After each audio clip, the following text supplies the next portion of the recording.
कसरी भयो कोइराला परिवारको राजनीतिक उदय र अवसान?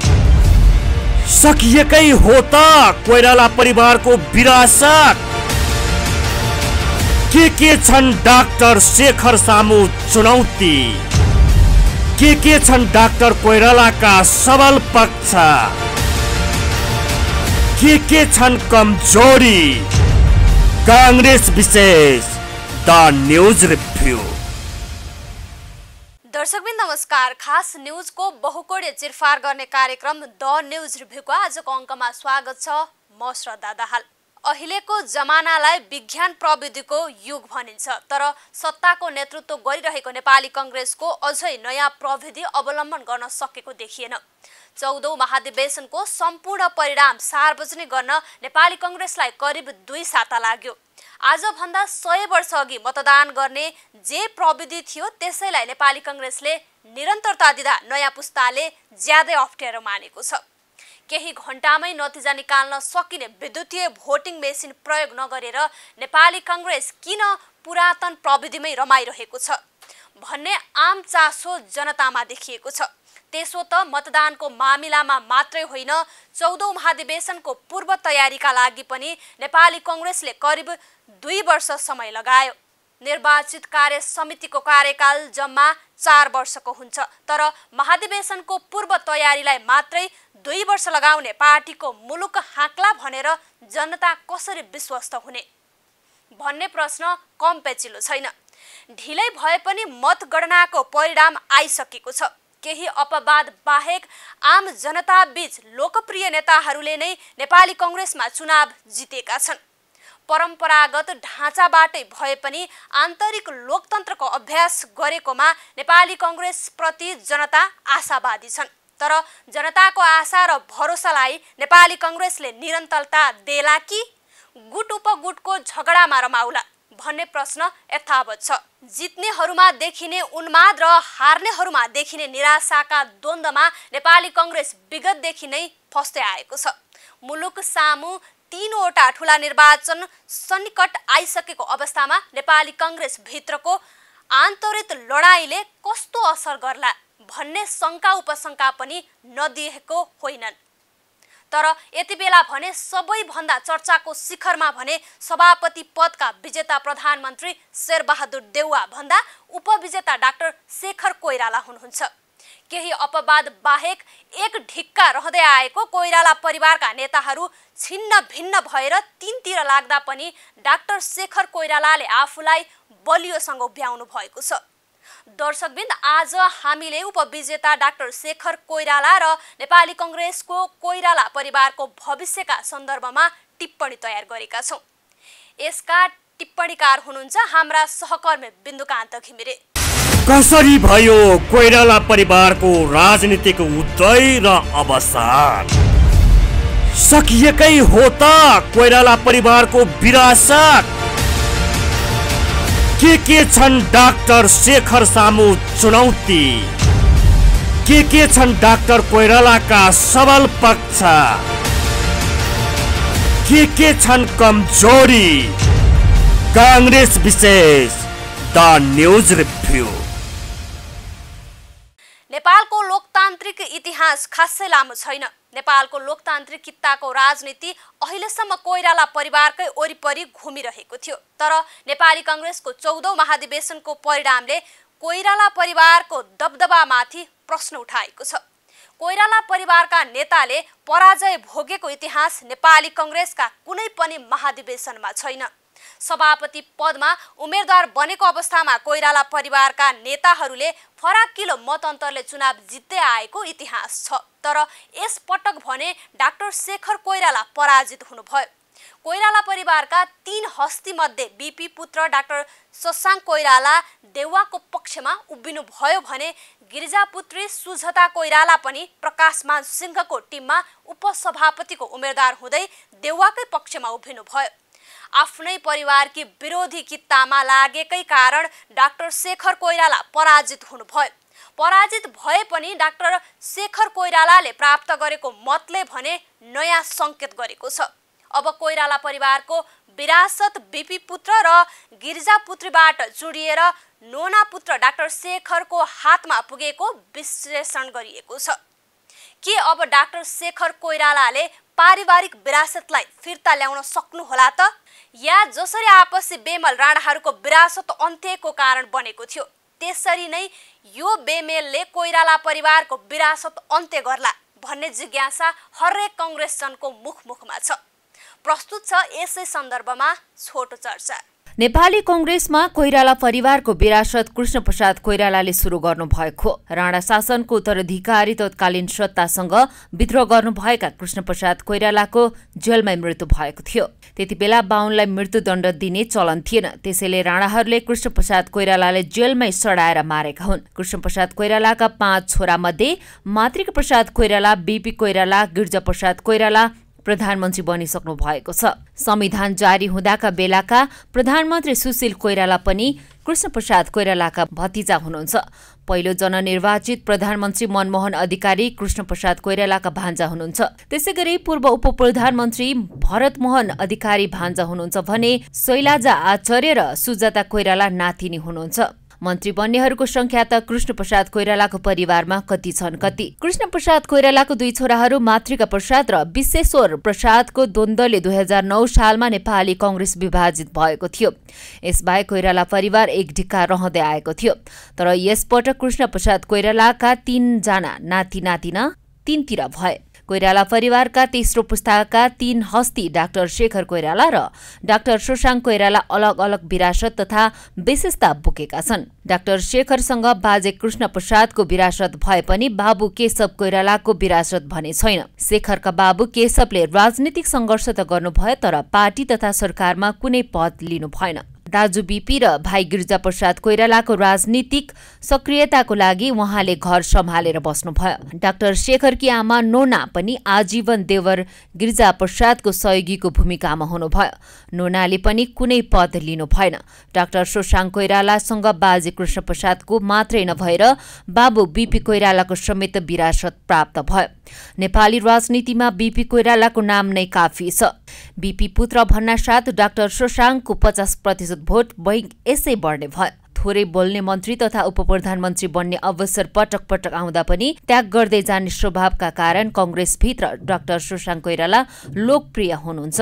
त्यसैगरी सुजाता कोइरालासँग पनि बाजे कृष्णप्रसादका अतिरिक्त बाबु गिरिजाप्रसादको समेत विरासत छ। 2039 सालमा बीपी कोइरालाको निधनपछि नेपाली कांग्रेसभित्र निर्णायक भूमिकामा उदनु भएका गिरिजाप्रसाद कोइरालाले करिब 26 वर्षसम्म नेपाली कांग्रेसलाई एक छत्र हाँक्नुभयो। 4 पटक गरी करिब 5 पटक प्रधानमन्त्री बन्नुभयो।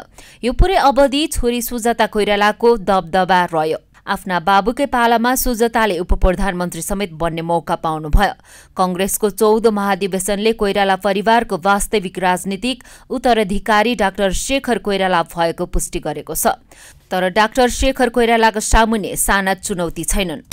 कसरी भयो कोइराला परिवारको राजनीतिक उदय र अवसान?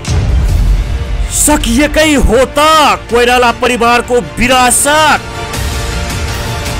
के छन् डाक्टर शेखर सामु चुनौती? के छन् डाक्टर कोइरालाका सबल पक्ष? के छन् कमजोरी?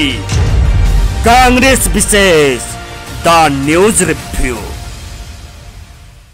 मेची कालीले मात्रै होइन अन्तर्राष्ट्रिय जगतले समेत चिनेका नेता हुनुहुन्छ बीपी कोइराला र गिरिजाप्रसाद कोइराला। यति बलियो लिगेसी बोकेका बीपी पुत्र डाक्टर शशाङ्क गिरिजापुत्री सुजातालाई पछि पार्दै कोइराला परिवारको विरासत आफ्नो हातमा ल्याउनु डाक्टर शेखर कोइरालाको ठूलो सफलता हो। तर कोइराला परिवारको विरासत त साधन मात्रै हो। यो विरासत मार्फत पार्टी सत्ता प्राप्त गर्न डाक्टर शेखरले अझै सङ्घर्ष गर्न बाँकी नै छ। पहिलो कुरा त नयाँ शक्तिको रूपमा उठाएको साधन स्रोत सम्पन्न देउवा राणा परिवारलाई परास्त गर्नुपर्नेछ। दोस्रो कुरा आफ्नै परिवारभित्रका हस्तीहरू डाक्टर शेखर र सुजाताको पक्षमा रहेका कार्यकर्तालाई आफूतिर आकर्षित गर्नुपर्छ। यी चुनौतीहरू कसरी सामना गर्नुहोला त डाक्टर शेखरले? प्रस्तुत छ छोटो चर्चा। नेपाली कांग्रेसको राजनीतिमा शेरबहादुर देउवाको उदयलाई सम्मान्य ठान्ने गल्ती जसरी गिरिजाप्रसाद कोइरालाले गर्नुभएको थियो त्यो गल्ती डाक्टर शेखर कोइरालाले गरिसक्नु भएको छ। नेपाली कांग्रेसमा गणेशमान सिंह, कृष्णप्रसाद भट्टराई, गिरिजाप्रसाद कोइराला र महेन्द्र नारायण निधि जस्ता अत्यन्तै प्रभावशाली नेताहरू सक्रिय हुँदा नै प्रधानमन्त्री पद हात पार्न सफल नेता हुनुहुन्छ शेरबहादुर देउवा। गिरिजाप्रसाद कोइराला जस्ता अत्यन्तै जागरिला र राजनीतिक उचाइ भएका नेतालाई समेत आछु पार्ने तागत देउवाले राख्न सक्नुको पछाडि 3वटा कारण छन्। पहिलो कारण सिङ्गो सुदूरपश्चिम आफ्नो स्थायी भोट बैंक बनाएका नेता हुनुहुन्छ देउवा। दोस्रो कारण देउवाकी श्रीमती डाक्टर आरजू राणा व्यक्तिगत रूपमा मात्रै सबल हुनुहुन्न, 240 वर्षको राजतन्त्र र 104 वर्षको राणा शासनको पनि विरासत बोक्नु भएको छ। तेस्रो कारण युरोप अमेरिका समेत देउवाको पक्षमा छ। देउवापछि कांग्रेसको नेतृत्व लिन पाइपलाइनमा बस्नु भएकी श्रीमती डाक्टर आरजू राणाको उमेर 58 वर्ष भयो। डाक्टर शेखर कोइराला 72 वर्षको हुनुभयो। अब डाक्टर शेखरसँग आगामी 15औं महाधिवेशन भन्दा अरू समय बाँकी छैन। यो अवधिमा डाक्टर कोइरालासँग 2वटा ठूलो चुनौती छन्। पहिलो चुनौती हो आफ्नो परिवारका हस्ती मिलाउनु, दोस्रो चुनौती हो आफ्नै टिमबाट उदय भएका युवा नेता गगन थापाको महत्वाकांक्षा सम्बोधन गर्नु। नेपाली कांग्रेसको इतर पक्षको राजनीतिक मैदान अब डाक्टर शेखर कोइरालाका लागि पुरै खाली छैन। गगन थापा, विश्वप्रकाश शर्मा जस्ता सशक्त युवा नेताहरूको उदय भइसकेको छ। कसरी भयो कोइराला परिवारको राजनीतिक उदय र अवसान?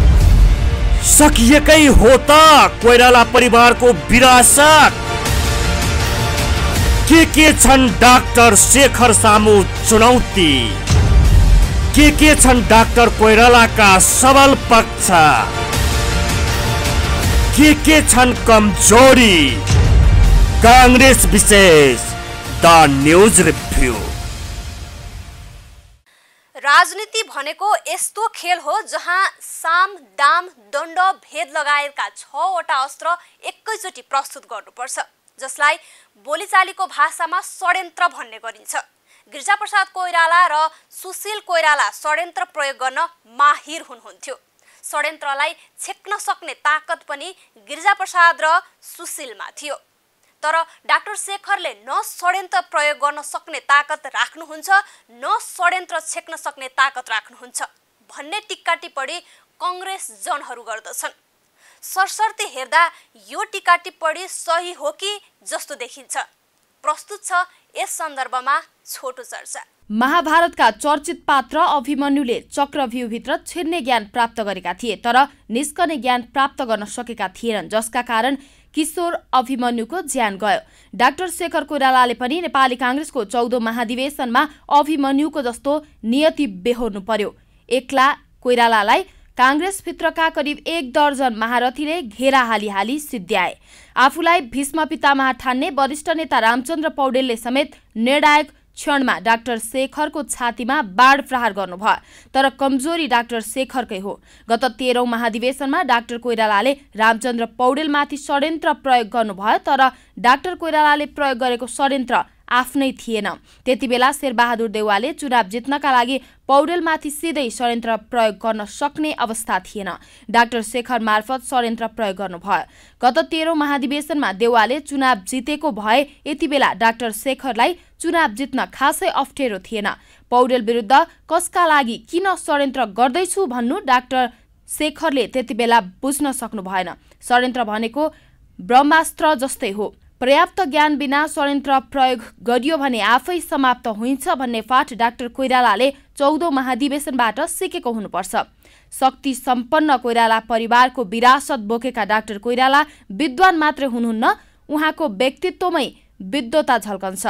दुर्गम गाउँका मैला र फाटेका कपडा लगाएका सामान्य कार्यकर्ताले पनि डाक्टर कोइरालासँग धक फुकाएर आफ्ना कुरा राख्न सक्छन्। कार्यकर्तासँग ज्यादै नै सरल रूपमा प्रस्तुत हुने खुबी छ। कुरा सुन्ने धैर्यता राख्नुहुन्छ।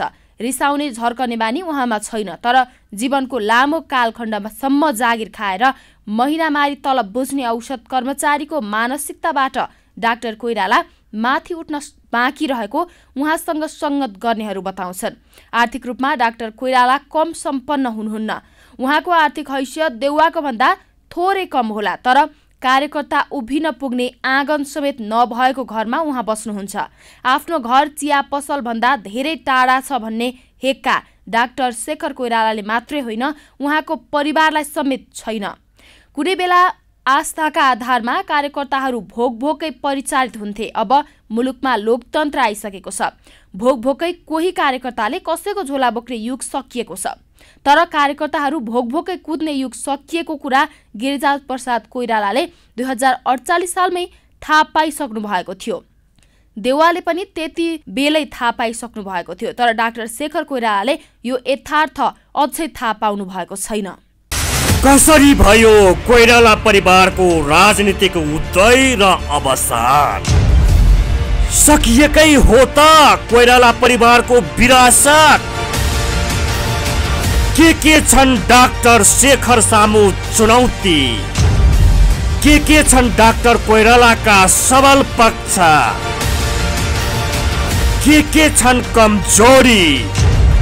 कांग्रेस विशेष द न्यूज रिभ्यू। आफूले प्राप्त गरेको 40% मतभित्र देउवासम्म पहुँच पुर्याउन चुकेका र देउवासँग कुनै कारणवश रिसाएका महाधिवेशन प्रतिनिधिहरूको हिस्सा कति छ भन्ने हिसाब किताब राख्न डाक्टर कोइरालाले बाँकी नै रहेको देखिन्छ। दर्शकवृन्द, द न्यूज रिभ्यूको आजको प्रसङ्ग यति नै। तपाईँ न्यूज नेपाल टेलिभिजनको प्रसारण युट्युब र फेसबुकमा पनि प्रत्यक्ष हेर्न सक्नुहुनेछ। आजको प्रस्तुतिबाट हामी सबैलाई बिदा दिनुहोस्। हेर्दै रहनुहोला न्यूज नेपाल टेलिभिजन। नमस्कार।